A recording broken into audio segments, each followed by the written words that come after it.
The beauty of this nitric oxide space over the past 40 years is we've learned a lot. There's over 190,000 papers published in the scientific and medical literature. Now we know enough and we understand the mechanism of human disease that we can develop rational therapies around nitric oxide. So Bryan Therapeutics, our parent company, has drugs in phase 3 clinical trials. We're developing nitric oxide-based therapies. We make a solid dose form of nitric oxide gas that we're moving into clinical trials for things like ischemic heart disease, Alzheimer's. We're making a topical drug for diabetic ulcers, non-healing wounds. And this is just the beginning. There's really not a single indication, medical indication, where nitric oxide at the right dose, at the right time, in the right patient would not provide benefit. And that's the beauty. I believe, further than that, I know that nitric oxide will change the world and change the landscape of medicine. When you deliver nitric oxide at the right dose, at the right time, then it provides benefit. And we call this restorative physiology. Drug therapy historically has been applied pharmacology. You make a synthetic compound, you inhibit a biochemical reaction, you can patent it, and there's always side effects. What we do is completely different. We use restorative physiology, which means we understand the lack of the production of a molecule, and we give that molecule back at the right dose at the right time to the right patient. Restorative physiology is how medicine should be practiced. It's how medicine will be practiced in the future when our nitric oxide drugs are approved and on the market. Some of the early discoveries that actually led to the discovery of nitric oxide were in the immune system.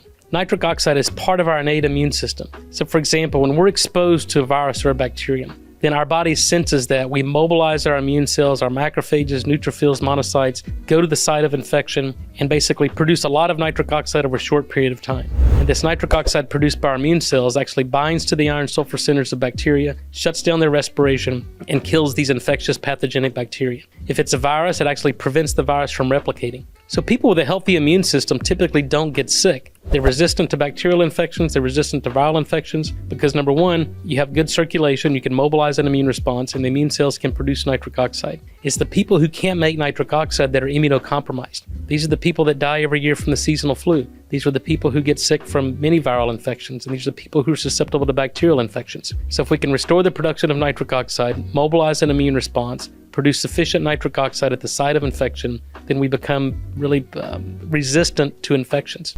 Joints are typically what we consider avascular systems. There's not a lot of blood vessels in that joint. But what there is there's inflammation, and nitric oxide suppresses the inflammatory response. And so what we're finding is that nitric oxide mobilizes resident stem cells. And we know that stem cells can actually go to a site inside a joint and actually repair and replace cartilage or tissues. Or now there's clinics out there that can do intra-articular injections of stem cells or exosomes and repair and replace dysfunctional cartilage or tissues or joint inflammation. But again, without sufficient nitric oxide, you're going to upregulate the inflammatory response, the pain response, nociception. If we can improve nitric oxide production, you basically regulate the nociception, which is pain response. You reduce the inflammation. And although radiographically you may not improve the distance between the joint or the cushion, we're seeing that you can actually improve the pain threshold and lower the inflammation and improve the outcome of the patient. So it all begins in the mouth. Digestion begins in the mouth. Systemic health begins in the mouth.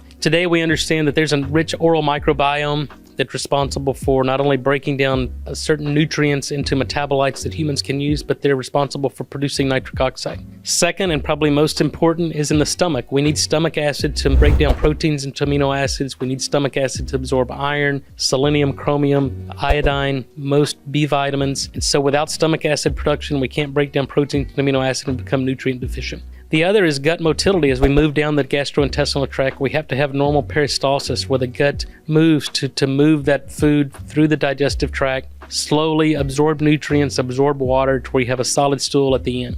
And nitric oxide, if you're taking antacids, you can't make nitric oxide. Without nitric oxide, you get gastroparesis, so you get slow, you get constipation, and you can't absorb nutrients. And then those of you that are taking mouthwash or using fluoride in your toothpaste completely destroy the oral microbiome, which is now responsible for producing nitric oxide kind of in a time release, 90 minutes, 6-8 hours after you consume a green leafy vegetable or a plant-based diet. So nitric oxide is absolutely essential for normal digestion.